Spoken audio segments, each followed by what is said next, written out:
I'm delighted to welcome you all to At the Water Cooler. I am Adam Klein. I'm the founder, CEO of Coolr. And I am delighted, actually, to be welcoming Brandon. By way of introduction, so Brandon and I have known each other for a couple of years now. He is a world-renowned content creator, very much known for his creative flair and very engaging videos. A real specialist in VFX, content that blends fantasy visuals with humor and sometimes educational content, and a real broad and diverse audience. The stats are amazing. Over 25 million followers, recording over 16 billion views. I sound very Mancunian when I say that. Billion. Across lots of different social media platforms.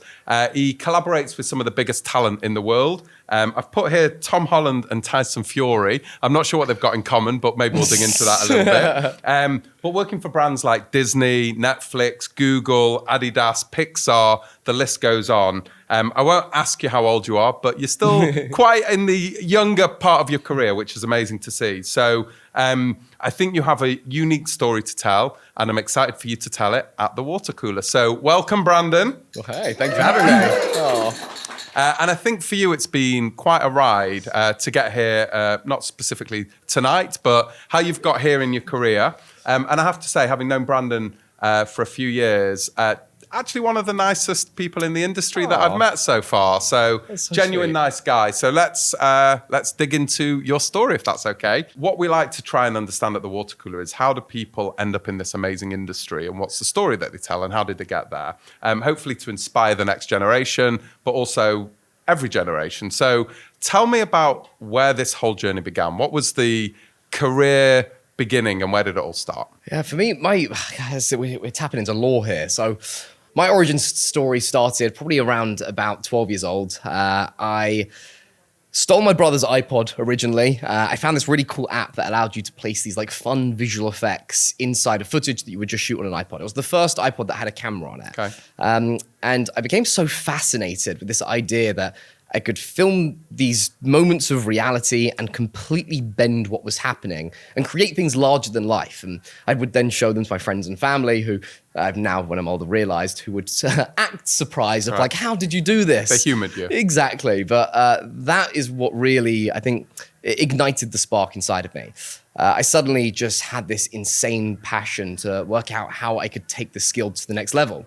So I started watching YouTube tutorials nonstop, trying to teach myself how to use this new software, and just went all in. Every night after school, I'd be learning how to use the software every weekend, until eventually, by the age of about 15, I'd spent about 3 years locked into learning an industry-grade software that my team still use today. Right. Eventually, I was like, great, I've been consuming everything on this incredible platform called YouTube and learning how to make these videos for free.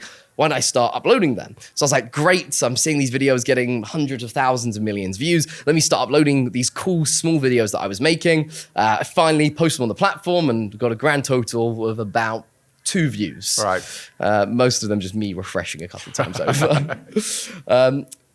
But nonetheless, I kind of just got this bug and this obsession of going, great, I can come up with an idea from my bedroom, shoot it from my bedroom. And you're shooting it yourself, yeah? Shooting it myself, edit it in my bedroom, and click upload, and potentially have the opportunity to reach the entire world. Right.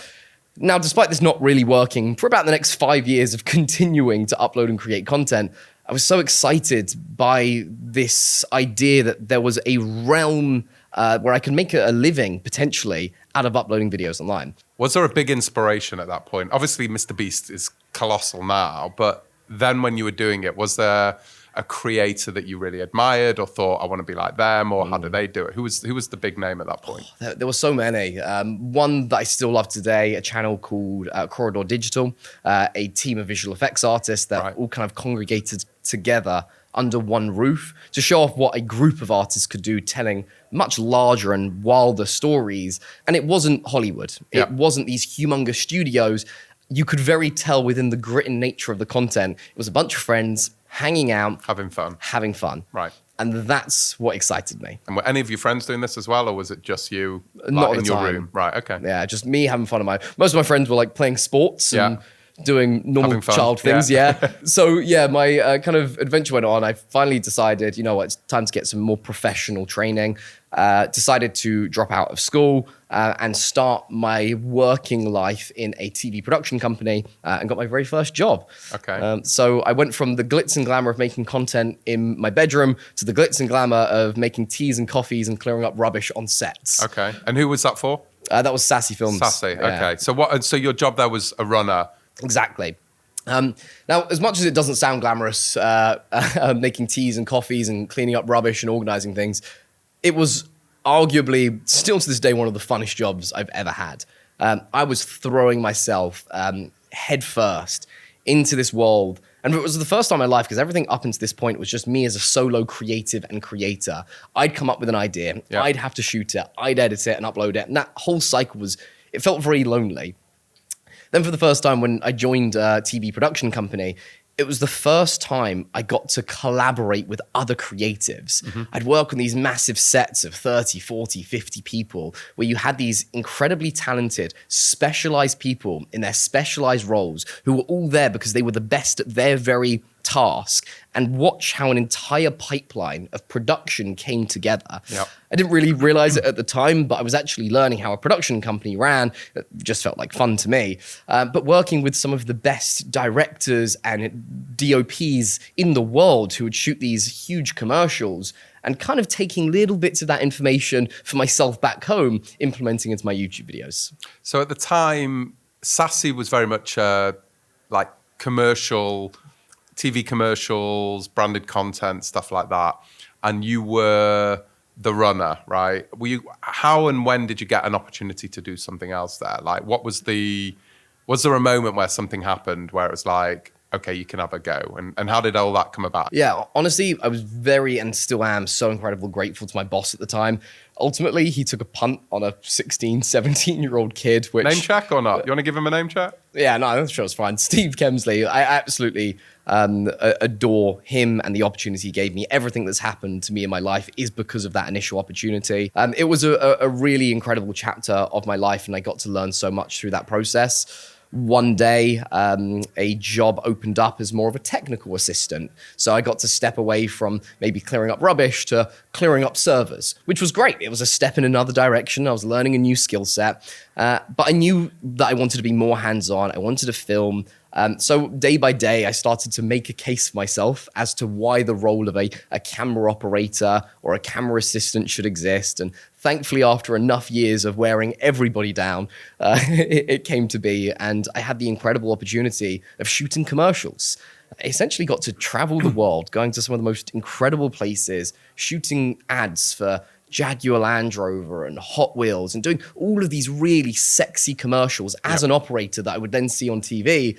And it was sort of like at the peak of that moment, I then decided to hand my notice in and find the next adventure. Why were you ready at that point to leave? So probably a year prior to this date, I was starting to have this kind of realization. I work in TV.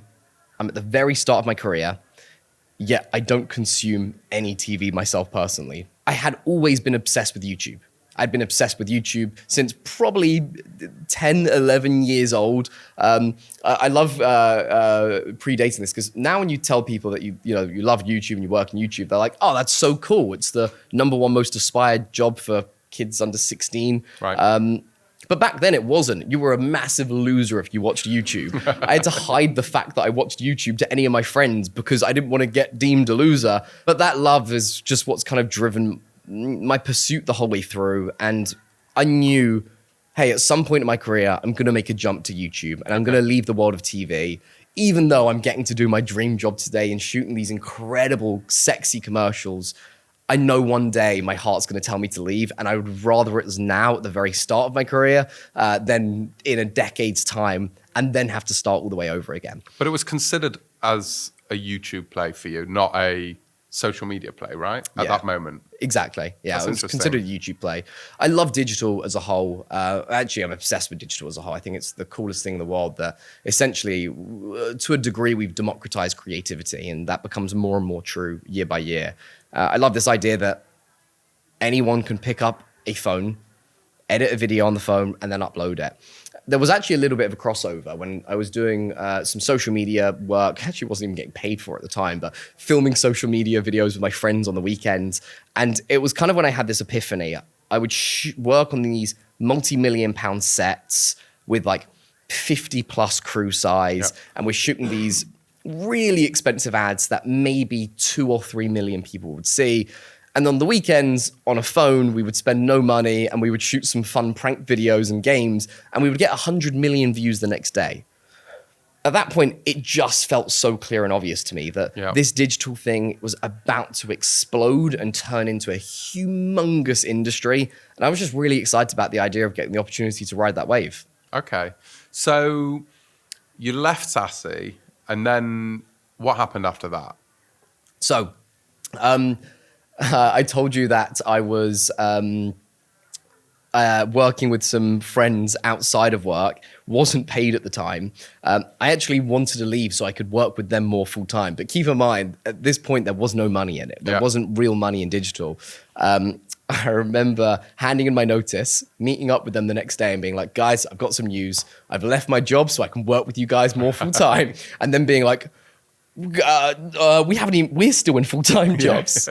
At that point, I basically just wanted to go all in, helping different creators. It was primarily these two guys called Woody and Kleiny. I got to produce and direct so much of their content, which was an absolute dream. I also worked with an amazing array of creators, basically just getting to learn from, at the time, it really was and did feel like the biggest Facebook, Instagram, and YouTube creators, essentially jumping around from each of them, directing and producing their content.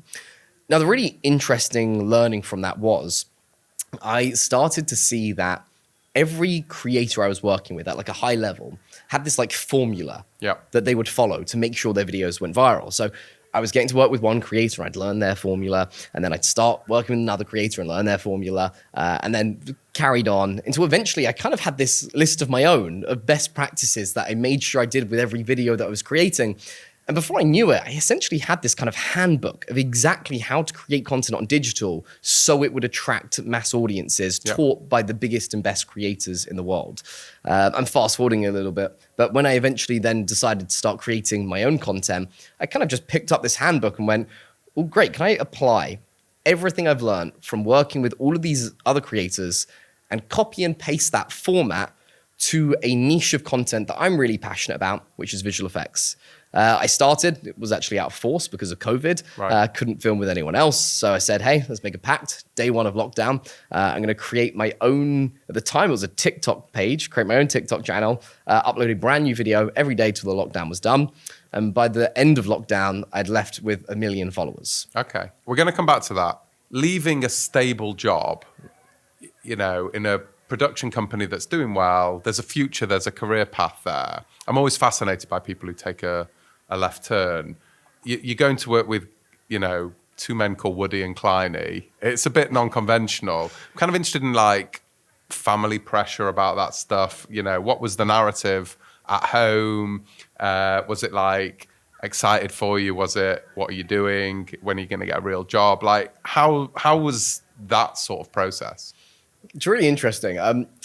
I think it now kind of worked out for me that I didn't do very well in school. I think had I been a very academic student, I think my parents really would have been pushing and forcing me to go to university or continue education. Thankfully, because I was not very successful in school, and unfortunately, that wasn't an area that I was even really... Wasn't your path? Yeah, I wasn't able to even concentrate in. I'm sort of very creative, and a creative sitting down in a classroom being spoken at for 8 hours, unfortunately, just doesn't really work. I think because my parents had seen that, hey, this clearly isn't working out. So option B, which is enter some sort of creative field, feels like it makes sense. But even still, to go from an established business with lots of people doing very real stuff, you know, things that they can understand, to, I don't know, prank videos 4 days, 5 days a week. It's still a bigger jump, no? It's not only my family, my friends. There wasn't actually a single person that said to me it was a good idea and agreed with what I was doing. But like, it's one of those things, you have the gut feeling and it excites you. And back then I didn't care about money. I mean, I still don't, like, that's not my driver. It's just, I want to attach myself to really fun, cool projects that make me leap out of bed in the morning. And Sassy definitely was that. Yeah. And it got to a point where I felt like I was learning not everything I could learn. There was still loads, but there was a new challenge and a new frontier. And it was funny, like I obviously dropped out of school and my friends would, of course, as boys do, banter me of drop out, gonna fail. And the only time they actually really then started respecting me for the work I was doing was when I eventually became a camera operator. You can imagine how funny they thought it was, me cleaning up rubbish, etc. And it was only at that point when finally I had the validation from my friends and family that I was like, cool, no, I'm leaving now. That's it. I'm just going to go join some people on YouTube. And they're like, YouTube? There's no career in YouTube. And I was like, yeah, but I don't know, it's quite fun and I want to see if I can build it. And had so much fun working with Woody and Kleiny. They were my first ever mentors. They taught me so much about the industry, how to create content. They were honestly just great people. And it must have been a lot of fun as well. Yeah. I mean, my job then was we were traveling the world. I mean, not the start. The start, we had no money. So again, we were filming videos, not in my bedrooms, but the boys' bed. I would go to their houses. They had full-time jobs at the time. So I would get to their house at like 6 p.m. when they finished work. We would film all through the night. We'd usually finish around 2 a.m. They would then go to sleep, go back to work the next day. I would then spend the whole day scripting, getting props and set pieces together. So when they finished work, we could just repeat the cycle and go again. And what was their motivation at the time? If it wasn't, were they monetizing it, or was it they had a job? Like, did they see the opportunity, or they saw the opportunity? Okay. They're one of their greatest talents and skills, where they were really good at spotting new, exciting things happening. And I think that's obviously true of them stepping into digital, but that's where so much of their success has come from, even still, spotting new platforms as they come up, new ways of creating content. And genuinely, I felt like every day that I was working with them was just a masterclass. And it's really, really shaped even me as a creative and kept me on my toes. I remember one of the things they always used to say, the most important thing you need to have as a creator is the ability to evolve. Every day is different on social and on digital, and you need to be prepared to evolve at that speed. And that's a good tip. It's probably one of the truest things that I've taken with me. Okay. So fast forward again. So we're flying ahead. COVID, you've done a video every day, as you said. You've fulfilled that commitment. What was the content? And that was now the first time that you'd flip the camera and you're in the content, or? And like, talk me through that process. Still an interesting process. I never had any intention or goal to be in front of camera. Never was the aspiration. Still to this day isn't. I've kind of just fallen into it. When I started creating videos on my own in my bedroom, the only person I had to star in the content was myself. So just from a process of elimination, I was like, cool, it kind of has to be me because there is no one else to start filming. Set up the page under my own name and then started building that brand. And I would appear in videos every so often, but even still, I was like, I have no objective of being like front and center of big fame or anything of the sort. The thing that excited me was just having that creative freedom to tell my own stories. Suddenly, I wasn't working for another creator. I wasn't uploading content on their page and keeping to whatever brand guides they wanted to keep. I had complete creative freedom. And I kind of had an epiphany in that moment. The only way that's ever true, the only way you actually will ever have true creative freedom is creating content under your own kind of name and handle. When you're working for a brand, it's the brand's identity. When you're working for other creators, it's the creator's identity. And it just felt like a really fun opportunity for me to explore down a path where it all began. It was an incredible full circle moment. I relaunched my visual effects arm, started jumping into After Effects again, which honestly, I'd kind of let go over the past few years working in the world of TV and with other creators. And I got so excited again that I was sitting in After Effects for hours, making these incredible visual effect videos and then uploading it online. And some videos performed well, some didn't. But either way, I woke up the next day, came up with a new idea, uploaded it to the internet, and I just loved that process. And so, in the early days of TikTok, organic reach was really powerful. But was there one that was like, that's the one? That's I've connected with an audience here, or I've made something and I'm doubling down on that. Was there something that jumped out in that period, or was it just a lot of test and learning? The first like major viral video I had, it was a video of me kind of like levitating over a lake. I would just kind of stand on the very edge of the lake. I'd lean to like a 45-degree angle, go a little bit further, and then come all the way back up. In post, we would then just like paint out the rope, very simple, Right. uploaded it, and it got 30 million views. Right. That 130 million viewed And video. how did you feel? Oh my God, on top of the world. Yeah. That was a dopamine hit unlike anything else. Yeah. I couldn't believe it. Yeah. How long did it take to start getting traction? Do you remember? Oh, instantly. Was it? Okay. Yeah, it was just you uploaded it and within 10 minutes it's flying. Right. For about 6 months was the highest performing video I'd ever created. Right. Until eventually our Trafalgar Square ice cream video came in and took the crown with one video hitting 1 billion views. Wow. It's incredible. Nuts. Yeah. And I've seen the video, but for those that maybe haven't seen it, just explain what that piece of content is. So really fun, forced perspective trick. I'm standing there in the foreground. This was back when in Trafalgar Square, there was a big ice cream on one of the plinths. I would stand in the foreground holding a cone. I just dropped my ice cream on the floor. I'm like, oh no, where do I get my next ice cream from? Using a forced perspective trick, line my ice cream up to the plinth in the background. With that forced perspective, my cone matches the scale of the ice cream in the background, and boom, it suddenly goes from the plinth to my hand, and I start licking it, walk out. It's a simple mechanic, but it looks great. Yeah. And the numbers don't lie, right? A Exactly. billion plus views. How did you feel when you hit that number? Because that's on a different level. Like most brands, most people don't get a billion eyeballs on anything. So that one video alone is responsible for 1.5 million subscribers. Right. So if we did, I say we, it was me at the time on my own, but I didn't create that single piece of content. Even to this day, there'd be 1.5 million less people following across my channels, which is an insane stat. But yeah, it was insane. At the time, I was one of 3 creators that had a short form video on YouTube with over 1 billion views. I went from being this kid who grew up obsessed with YouTube. I thought it was the coolest thing in the world.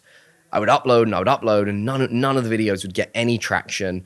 I would kind of fight off the remarks from friends about what YouTube is, but carried on using it as my education source till eventually I did my stint working in the world of professional content, then to creator content, to eventually finally going back to my own channel, uploading, and my name was sitting up there on a list with 2 of the biggest creators in the world. It was the most surreal full circle moment that I felt like 12-year-old Brandon almost just like crying with happiness of, I can't believe I'm now standing on this stage with the people that I have more respect for in the world than anything. I'm kind of interested in the creative process for that one piece of content. Like you said, it gave you 1.5 million followers, a ridiculous amount of eyeballs. Was there anything different? Was there a backstory to that piece of content? Was it something that almost didn't happen? Was it inspired by anything? Like, how did you get to that one? You know, that was the big first hit.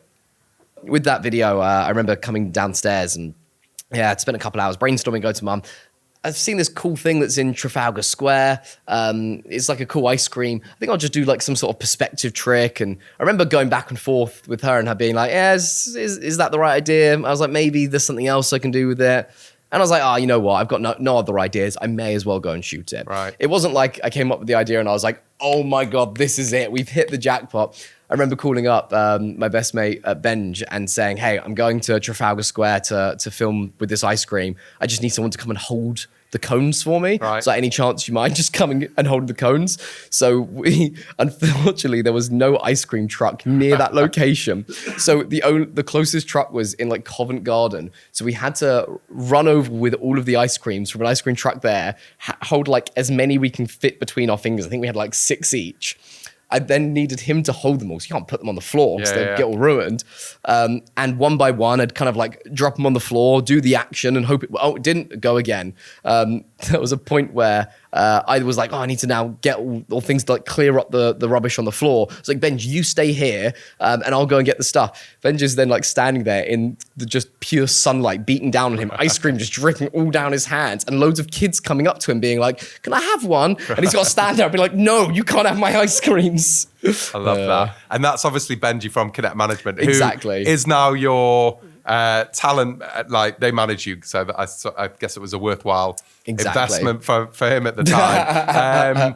Now you're running StudioB, 35 people. I guess the question is, there are a lot of creators out there. A lot of them but they choose to keep creating, be a one-person show. How did you get to that process where you wanted to flip it into something bigger? Was there, again, a moment where you were like, this is too big for me and I need help? Or what was it that shifted your vision from going from creator to essentially studio owner? I think I'm a really good jack of all trades, but definitely a master of none. I think I've got a very, very borderline diverse knowledge, but I'm very, very aware I am not a specialist in any of those fields. So even with visual effects, I built up this whole visual effects channel. In the back of my head, I'm thinking like, oh, this is really cool. And I'm kind of building a name as this big visual effects artist. But ultimately, I only really know a couple softwares or a few softwares. Right. Really, the visual effects pipeline, if I look at what our artists at the studio use, Houdini, Maya, Nuke, 3ds Max, Unreal Engine, the list goes on and on and on. Those are real artists. And so honestly, some of the most talented people I've met in my life. That's what a very traditional visual effects artist looked like. And I knew I wasn't that, but I wanted to level up the content to that place. So I thought, okay, great. The first opportunity to scale is bringing some of those specialists on board. Let's bring people in who are way better than me, who can take the content to the next level, also freeing up my time so I can then really focus on the scripting and the ideas and shooting of the content, and leaving them to work on the post. Okay. So tell me a little bit about what is the StudioB offering then? Like, what do you do? Who do you do it for? So our studio is split into two. There's almost our agency offering and then our media offering. So on the agency side, we have the incredible luxury working with so many amazing brands, either creating like long form YouTube formats, so actually creating shows, or on the other side, actually building campaigns, working on product releases, title announcements. We've got the incredible honor at the moment working on launching Stranger Things with Netflix. Right. We get to work on like these really fun campaigns where because we planted our flag in digital really early on and didn't try to expand outside into something bigger than we were and just say, hey, we really understand this specific thing. And we clearly know what we're talking about because we've built it from the ground up on a creator channel. It basically opened up all of these insane doors with some of the biggest brands in the world within the first couple of years of operation. Right. Then on the other side, the media side of the business, of course, you've got my channels. We also own, collectively as a studio, we own about 30 different channels that we're creating on that break down into about 7 different languages. These are platforms that these are pages that are across all different platforms that we essentially have teams working on creating different media assets behind that, of course, either create revenue via platform or we then sell ad slot or brand space into it, almost like a billboard slot. So you've come a long way from the bedroom all those years ago. I'm kind of interested in, you are very well known as a creator and you are often, front and center of that content. How do you juggle the requirement within StudioB of you being in the content for brands versus creating content for the brands? What does that look like? I wish I had an answer of like, here's how I've successfully done this. You've just named the biggest struggle of my entire life, which is this balancing act. I don't have a solid straight answer for it, except I've got an exceptional team of people around me and none of it's true and would happen without them.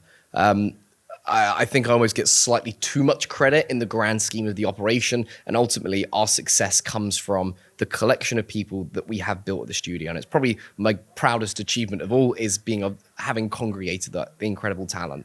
But how much are you still having to be in that content? What does that look like? Less and less so every day. Less. Yeah. Okay, that's interesting. The goal for me isn't to be like my name being this like big hotshot thing. The reason I'm pushing Brand and B so hard is because right now that's the greatest opportunity within media, let's say. The fastest way to bigger build media network or channel is creator centric. The second the tide shifts and it's another opportunity, we will go to that. Ultimately, my goal and objective is to create feature films and series. I love scripted narrative and I want to tell these fantastical stories and wisp audiences into these magical worlds. Right now, the best way to do that is by creating a channel called Brand and B, and creating both POV and third-person content of me in those incredible worlds. But what we're building towards right now is actually without me in the content whatsoever, and building these other media channels that basically have the license to be and do whatever they want to do and whatever they want to be. Amazing. And so what's the vision, though, for how do you see it all playing out? Where do you want to get this thing to? So my ultimate big goal, big goal, my ultimate ambition one. in life is I want to build a theme park. That's the road. You want to be the new Disney. I love that. Look, here's my hypothesis. If box office around the world right now is closing down, Yep. Streamers are losing market share, and the number one thing people consume on their TVs is YouTube content. Yeah. Based off of that fact, the next generation of the world's greatest IP and stories isn't going to come from Hollywood or isn't going to come from Silicon Valley and the tech streamer world. It's going to come from creator-led studios. That's why StudioB is on this planet. My objective is to create the world's greatest stories of this generation and then go and actualize those stories in a real-life amusement park and theme park and bring it to life. Probably the happiest moment in my life, or the realization that this is what I wanted my life's pursuit to be, was when I was walking around Universal in Hogsmeade, and I was in this Harry Potter inspired world. Everyone that worked there had a British accent to sell the world, and everything you could buy was from the world and land of Harry Potter. And then you went on these rides to indulge you on these incredible stories. Being able to storytell at that scale and make so many people happy inside such a humongous space, bringing in millions of people a year, I think is one of the coolest pursuits and journeys that one could go on in their life. And I think every step to building and creating the theme park just sounds like the funnest ride in the world. So yeah, that's why I'm on this planet and what I'll be pursuing over the next few decades of my life. And yeah, it feels like the funnest path to go on. I love it. You touched on just before that, how it's evolving, how it's changing. The landscape is obviously shifting in terms of how we consume media. And you can't have a podcast anymore without mentioning the beloved AI. Whoa. And so I'm kind of intrigued a little bit around how you're thinking about AI. You're right at the thick of it from a visual effects perspective. You're at the thick of it from a branded content perspective, living and breathing YouTube and social. Everyone's obsessed with AI. So what's your perspective on how it's going to shift your world, the world of content creation? I think AI is going to continue to shift essentially everyone's role, myself included, for at least the next decade. And it's one of those things that it's so up in the air that no one can say with any sort of fact where we're going and how things will pan out. I think the thing that I learned from Woody and Kleiny, this idea of needing to be able to evolve and quick on your toes, will never be more true than the world we're about to head in. I don't know where the world's going, but I really, really, really strongly believe that creativity is something that is natively human and can't be replicated by an LLM or insert model. Now, that's not to say that it isn't this incredible superpower to us as creatives. It absolutely is. And it's probably the thing that's unlocked a speed of workflow unlike anything that we've really seen before. Myself, as someone who's very dyslexic, this has been the best tool in the world.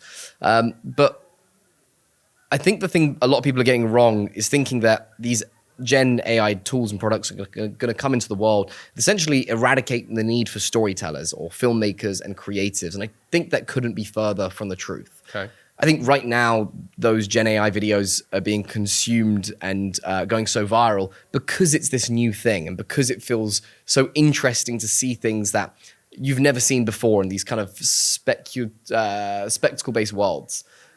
But ultimately, the reason people watch content isn't because they're looking to see these incredible spectacles. It's because they're looking to buy into people and buy into stories. And that can be both fictional and non-fictional stories. And that's something that I don't believe, and I could be wrong on this, but put me on record and let's find out. But I really, really don't believe that is recreatable with AI. And that's why I actually think one of the strongest superpowers in the world is learning how to tell and create stories. And it's something that will forever be owned and natively ours as humans. In terms of the creative process or the content creation, is it a cost saving or is it not where it needs to be yet? Like, how are you thinking about it? I don't know that there's a massive cost saving yet. I definitely think there will be cost that will kind of drop over time. Right now, we are integrating AI as like background asset. So it's doing a lot of our generative asset work.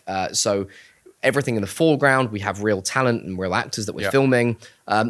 Foreground objects are all real, but past that point, there's no reason we can't be generating full AI scenes, which we are.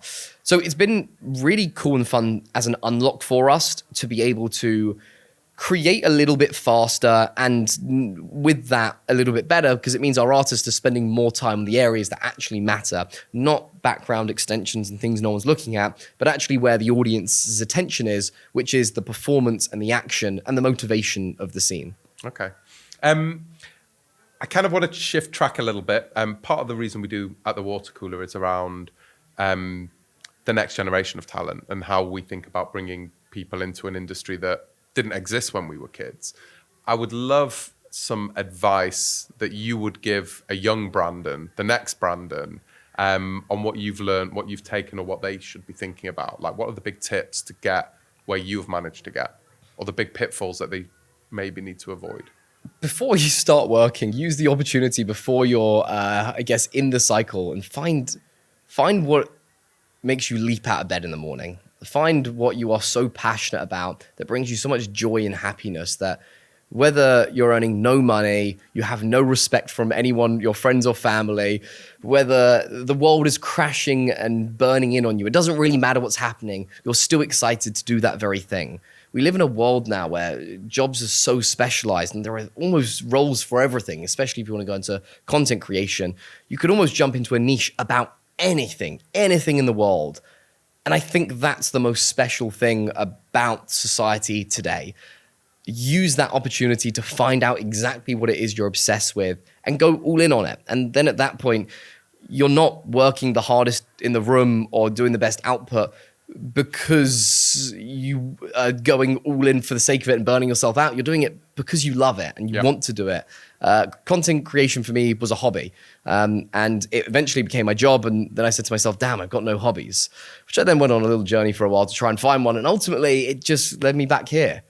This is what I want to do for the rest of my life. And I'm obsessed with the whole process top to bottom. And I think if you can find what that thing is for you, you'll be successful no matter what the tangible things or the voices around you are saying, because you'll know in your heart that you found the place that you're supposed to be. Okay. And the big watch out? Ooh. The big learning that someone should avoid? Don't become a content creator, because everyone's telling you to become content creators. That's coming from a content creator. The interesting thing about creating content online is the perception of a good creator is they live a very happy, funny, fruitful, incredible life with nothing wrong. Yep. And the reason they're successful is because they've successfully portrayed that feeling. No one wants to sit there and watch a creator who talks about how horrible their life is and how everything's going terrible and the life's falling apart on them. We like watching content we almost aspire to. Yep. But there's a trap that we as consumers can fall into, which is that job path is only sunshine and rainbows. And of course, like any job in the world, it's not. And in fact, it's probably one of the most intense jobs in the world. Any creator I know working at sort of like a high level is working 7 days a week, 12 plus hours a day. And it is a pure, insane grind, but they're doing it because they love it. Right. And if you don't love it more than anything in the world, you'll absolutely hate it and unfortunately not get to where you need to get to, because it's also now one of the most saturated career paths in the world. So I think before you jump on the bandwagon, just because everyone else is now saying content creation is the coolest job in the world, or now probably the hottest thing is streaming, really kind of look in and go, is this what I want for myself and what I want to be doing more than anything in the world? And if not, maybe it's not the perfect career path for you. Is there a big career highlight for you? Something that stands out that you think, wow, I can't believe that happened. I can't believe that this whole journey has got that thing happen, and I just can't believe it. I'm sure 1 billion views is one of them, but when was, I guess, two questions. What's the big wow? And when did you think, actually, I've kind of made it? I know we're all still aspiring and we're all still growing, but it was the absolute validation. So a couple of months ago, I had the most insane honor and privilege in the world. I got invited out to LA to stand on stage at Adobe Max, which is the largest creativity conference in the world, and stand on stage in front of 13,000 people, all a room of creatives and like-minded people. In fact, a room that I would have dreamt of just sitting in the audience of a couple years earlier. All sitting there listening to me, my story, and my philosophy on filmmaking and creativity. It was arguably one of the most insane moments of my life. And the people that followed me up on stage afterwards were Mark Rober, one of my favorite creators, and James Gunn, the head of DC Studios. The fact that I got to stand on the same stage as two people that I've got so much love and respect for was the craziest dream come true. And also to stand there representing the brand that made my entire journey happen from the very first place. That was just the most magical full circle moment, and is one of the coolest things I've ever done in my life. Amazing. I love that. I'm going to ask you a couple of quick fire questions. TikTok or YouTube? YouTube. Well, I was going to say creator or influencer, but I think we know the answer Creator. to that. Yeah. Meta or TikTok? Ooh, Meta. Who's stealing your job? The next Brandon or AI? The next Brandon, yeah. Yeah? The next Okay. Brandon. Likes or love? Ooh, love. Okay. And is there a dream brand that you want to work on that you haven't worked on yet? Yeah, Apple. Apple. Yeah. Just want to say thank you. Thank really you, mate. enjoyed the conversation, and always fascinating to hear some extra insights. So thanks for coming down. Thanks for having me. Thank you.